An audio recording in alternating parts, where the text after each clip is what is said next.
بسم الله الرحمن الرحيم الحمد لله رب العالمين والصلاة والسلام على أشرف المرسلين سيدنا محمد وعلى آله وصحبه أجمعين أما بعد.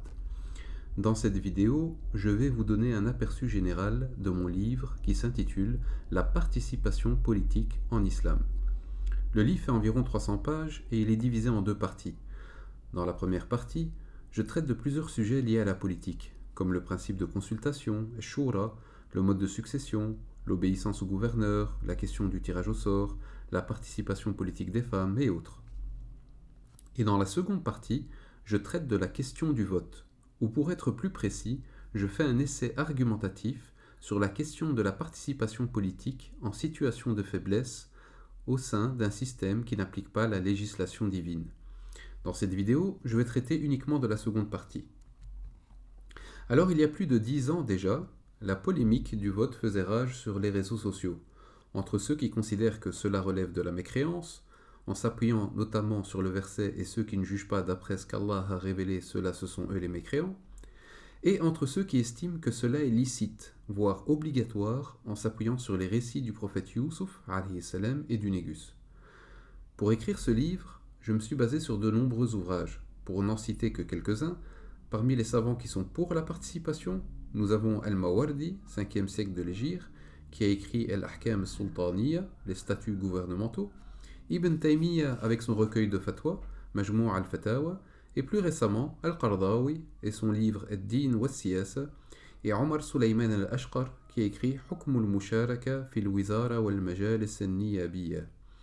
Et parmi les savants qui sont contre la participation, nous pouvons citer Al-Maqdisi et son ouvrage Ad-Dimokrati Din, Abd al-Qadir ibn Abd al-Aziz et son livre Al-Jami' fi Talab al-Ilm al-Sharif, et Abu Basir al-Tartusi et son ouvrage Hukm al-Dimokratiya wa Ta'addud al-Hizbiyya.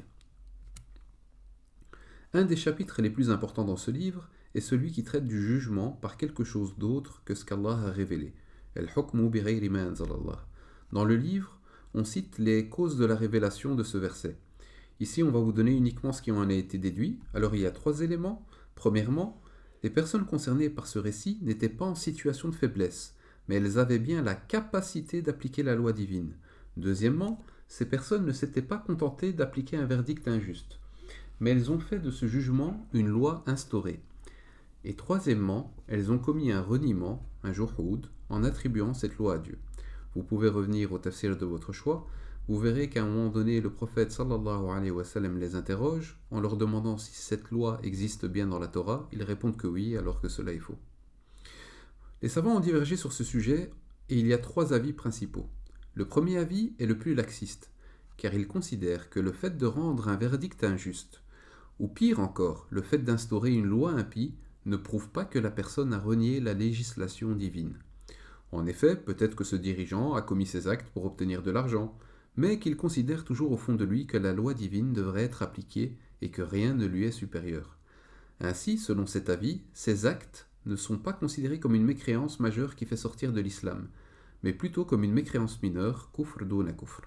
Cela est l'avis du Cheikh al-Albani qu'il défend dans son audio El-Kufru Kufran. Le second avis, qui nous semble être celui du juste milieu, considère que le fait d'instaurer une loi impie est une forme de reniement, et donc une mécréance majeure.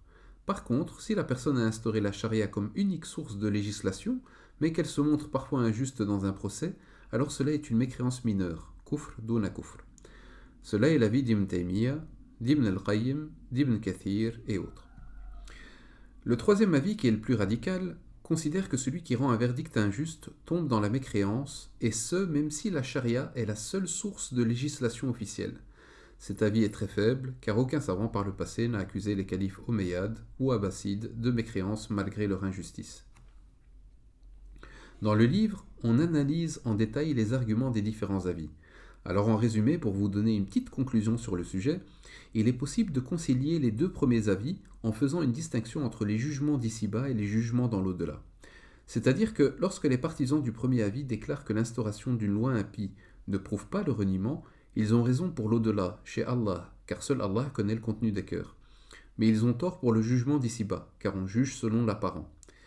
Et lorsque les partisans du second avis déclarent que l'instauration d'une loi impie est une mécréance majeure, Ils ont raison pour le jugement d'ici-bas, mais ils ont tort s'ils affirment que cette personne sera forcément jugée mécréante dans l'au-delà. Rentrons maintenant dans le cœur du débat. Comme nous l'avons vu dans le slide précédent, le verset « Et ceux qui ne jugent pas d'après ce qu'Allah a révélé, ceux-là ce sont eux les mécréants » condamne ceux qui ont la capacité d'instaurer la législation divine, mais qui préfèrent avoir recours à une loi impie. Bon, maintenant, qu'en est-il de la participation en situation de faiblesse? En l'absence de texte sur le sujet, Ibn Taymiyyah a fait un ijtihad, c'est-à-dire un effort de réflexion, en élaborant une analogie sur le récit du prophète Youssouf et du Négus pour aboutir à la conclusion que cela était permis. J'insiste une nouvelle fois sur le fait que le verset « Et ceux qui ne jugent pas d'après ce qu'Allah a révélé, ceux-là ce sont eux les mécréants » ne concerne pas une situation de faiblesse. Sinon, Ibn Taymiyyah se serait abstenu de faire un ijtihad, car il n'y a pas d'ijtihad à avoir en présence d'un texte clair et univoque sur un sujet. Celui qui ose dire que ce verset concerne également une situation de faiblesse doit alors en toute cohérence déclarer qu'Ibn Taymiyyah aurait abandonné un verset du Coran pour sa propre réflexion, ou encore qu'Ibn Taymiyyah ne connaissait peut-être pas ce verset. Et chacune de ces deux possibilités est impossible, bien évidemment. Alors maintenant qu'on a compris que cette question relevait de l'ijtihad, et qu'elle est donc sujette à divergence, et qu'il n'y a pas de blâme à faire au camp opposé en matière d'ijtihad, comme le dit la règle, la inkar fi masail al-ijtihad, tant que l'avis opposé a une valeur d'un point de vue scientifique bien sûr. Voyons à présent l'argument principal de ceux qui sont contre la participation. Il se base sur de nombreux versets qui appellent à se désavouer du tarout, qui brièvement signifie toute fausse divinité. Et nous sommes d'accord avec eux. Il faut se désavouer du tarout. Mais selon nous, la meilleure manière de le faire est de tenter de repousser son mal par la participation politique dans la mesure du possible, alors qu'abandonner ce moyen revient à renforcer le tarout et non à s'en désavouer. Bien évidemment, cela est valable dans le cas où la participation pourrait changer les choses. Quant à ceux qui soutiennent la participation, ils ont principalement deux arguments. Premièrement, ils se basent sur l'analogie faite sur le prophète Youssouf et du Négus. Deuxièmement, ils s'appuient sur de nombreux textes soulignant qu'il faut agir dans la mesure du possible, comme le verset où Allah dit « Craignez Allah autant que vous le pouvez », ou encore le hadith où le messager sallallahu alayhi wa sallam dit « Si je vous ordonne une chose, alors faites-en ce que vous pourrez ». Ainsi pour eux, s'il n'est pas possible d'appliquer la loi divine, il ne faut pas pour autant renoncer à lutter contre le mal selon nos moyens. Comme le dit une règle juridique, ma la yudraku kulluhu, la yutraku kulluhu, c'est-à-dire que ce qui ne peut pas être atteint dans son entièreté ne doit pas être abandonné dans son entièreté. Dans le chapitre traitant de l'analogie faite sur le récit du prophète Youssouf, nous répondons à toutes les critiques qui ont été faites contre cet argument. Ici, je me contenterai de citer certaines d'entre elles en y répondant brièvement. Il déclare par exemple que le roi d'Égypte s'est converti à l'islam en se basant sur une parole d'Ibn Abbas que l'on peut retrouver dans des exégèses comme celle de l'imam at-Tabari. Et à partir de cette information, ils déduisent qu'en toute logique, le roi a cédé le pouvoir absolu au prophète Youssouf. Ils disent que le roi a peut-être gardé son poste à titre symbolique, mais le véritable dirigeant était le prophète Youssouf. Alors en résumé, cet argument est faible, parce que cette information est un israélisme, ça fait partie des israéliyettes.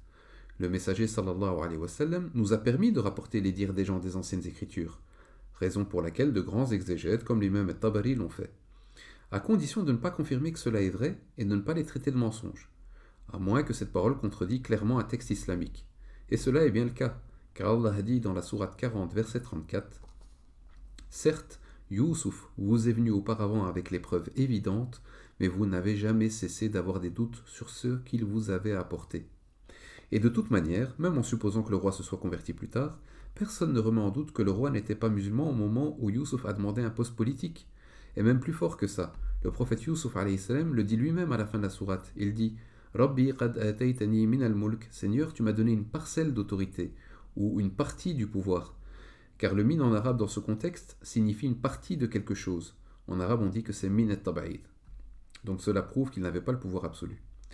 Ils prétendent aussi que la législation du prophète Youssouf a été abolie et qu'on ne peut pas s'en inspirer. Or, un des principes secondaires des fondements de la jurisprudence est la législation des peuples avant nous, shar'an qablana, qu'on peut utiliser sous certaines conditions lorsque cela relève de l'ijtihad. Il y a des années, j'étais tombé sur une vidéo où une personne affirmait que, puisque cette sourate mentionne la prosternation de salutation de la famille de Youssouf envers lui, et que celle-ci a été abrogée dans notre législation, alors il n'est pas permis de tirer des leçons à partir du récit du prophète Youssouf alayhi salam. Alors de prime abord, cet argument peut sembler très convaincant. mais en réalité il est faible pour au moins deux raisons. La première est que le fait que ça soit une prosternation de salutation n'est pas établi de manière univoque. Certains exégètes, comme le Cheikh Sha'rawi, évoquent la possibilité d'une prosternation de remerciement pour Allah. Et la seconde raison est que même en admettant qu'il s'agisse d'une prosternation de salutation, et donc d'une abrogation, cela n'implique pas le fait qu'il faille rejeter les autres éléments du récit, comme la participation politique. Et pour preuve, de nombreux juristes ont extrait des jugements légaux de cette sourate, comme le fait de se porter garant sur le retour d'une personne, à partir du verset où Ya'qub dit qu'il n'enverra jamais le plus jeune de ses fils à moins qu'il se porte garant, à moins que le reste de ses enfants se porte garant. Il s'appuie aussi sur un hadith interdisant l'occupation d'un poste à responsabilité lorsque le pouvoir est injuste. Or, la chaîne a été déclarée faible par le Cheikh al-Arnaout, et ce même si le hadith se trouve dans le Sahih d'Ibn Hibban, et dans le livre, nous analysons les différentes chaînes de transmission en détail. Dans le chapitre traitant de l'analogie faite sur le récit du Négus, avant d'analyser les différentes critiques, nous donnons quelques informations par rapport à sa conversion secrète, la révolte à laquelle il a dû faire face, et son décès entre la 8e et la 9e année de l'Hégire. En bref, le Négus était le roi d'Abyssinie qui s'est converti à l'islam en secret et a continué à diriger l'Abyssinie malgré son incapacité à appliquer les lois d'Allah. Certains rejettent l'argument du Négus en déclarant qu'il n'était pas encore obligatoire d'appliquer la loi d'Allah avant sa mort. Pour affirmer ça, il se base sur le verset du parachèvement qui a été révélé en l'an 10 de l'Hégire. El-yawmu akmaltu lakum dinakum. Aujourd'hui, j'ai parachevé pour vous votre religion. Et cet argument est faible. Pourquoi ? Car nous disposons de plusieurs éléments prouvant que certaines lois étaient déjà appliquées bien avant l'an 10 de l'Hégire, comme la loi du talion depuis le traité de Médine, ou encore le sort des prisonniers de guerre, et autres. Certains disent que le Négus ne pouvait pas appliquer la loi d'Allah car il n'était tout simplement pas informé des différentes révélations, à cause de la distance. Or cela est vrai, sauf que l'argument reste faible. Pourquoi ? Car même en admettant qu'aucune loi ne lui soit parvenue, il ne faut pas oublier que la charia ne se limite pas au droit musulman. Elle englobe également le dogme du pur monothéisme, et tawhid.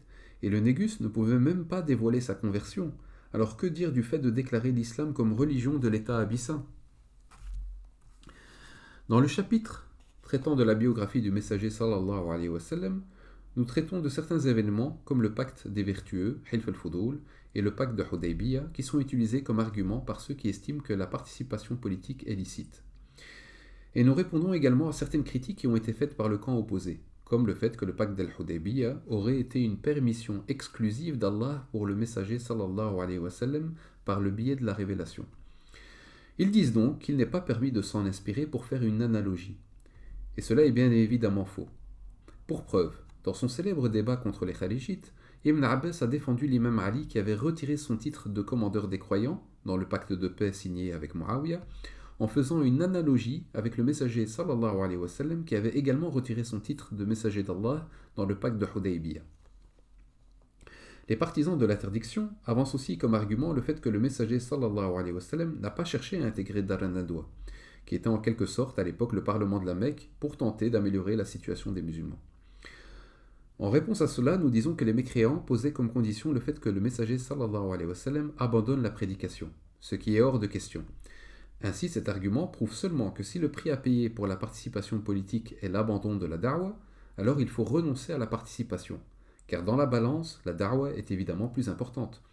Cet argument ne prouve donc pas que la participation politique est interdite dans l'absolu, mais seulement qu'il faut mettre en balance les intérêts et les préjudices.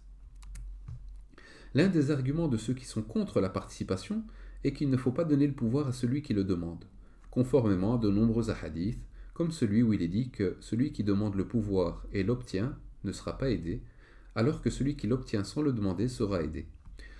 Or, de l'autre côté, nous avons certaines preuves démontrant que cela est permis, comme la demande du prophète Youssouf auprès du roi d'Égypte. Alors, l'une des manières de concilier les textes est de considérer que cela pourrait être permis ou détestable ou interdit selon les situations.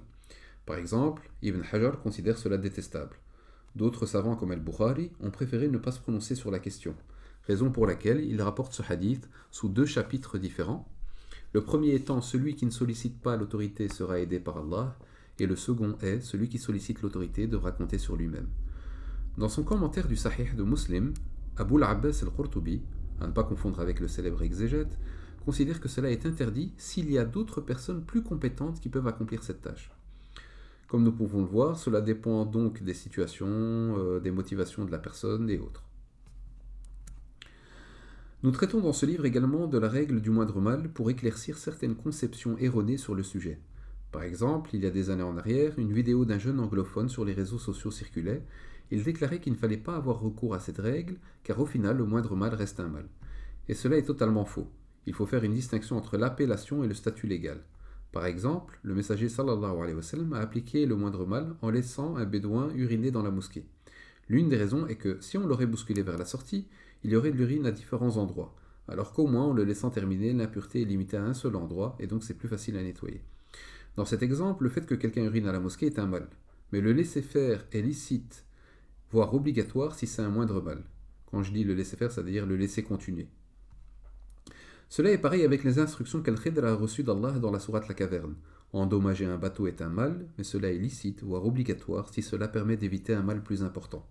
En conclusion, accomplir le moindre mal n'est pas un mal, au contraire, ne pas choisir le moindre mal en connaissance de cause revient à accomplir un péché. La règle du moindre mal est sujette à au moins 4 conditions. Premièrement, la situation doit être telle qu'il est impossible d'éviter l'accomplissement de l'un de ces maux. Et là, certains pourraient dire que dans le cas du vote par exemple, il est possible de s'abstenir. Sauf que l'abstention n'exempte pas de devoir subir les conséquences du résultat, à moins que l'atteinte d'un certain quorum invalide l'élection et donne lieu à une meilleure alternative. Dans ce cas, oui, l'abstention pourrait être un moindre mal.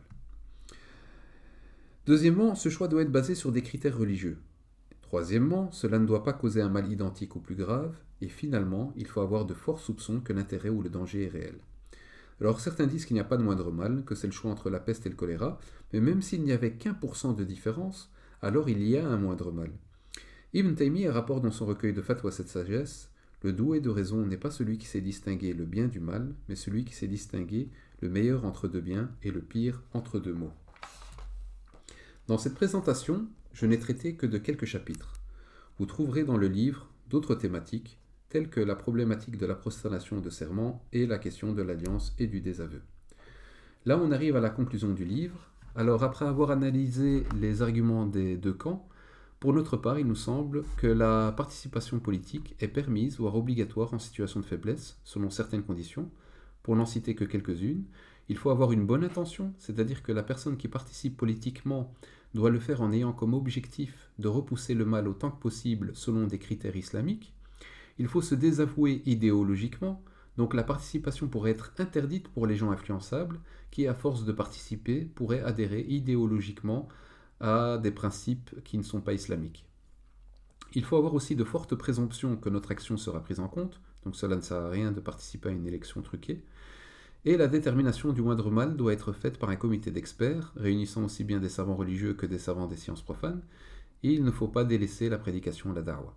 Voilà, barakallahu fikum pour votre écoute. Si vous voulez en savoir plus, mon livre est disponible sur Amazon. Wassalamu alaikum.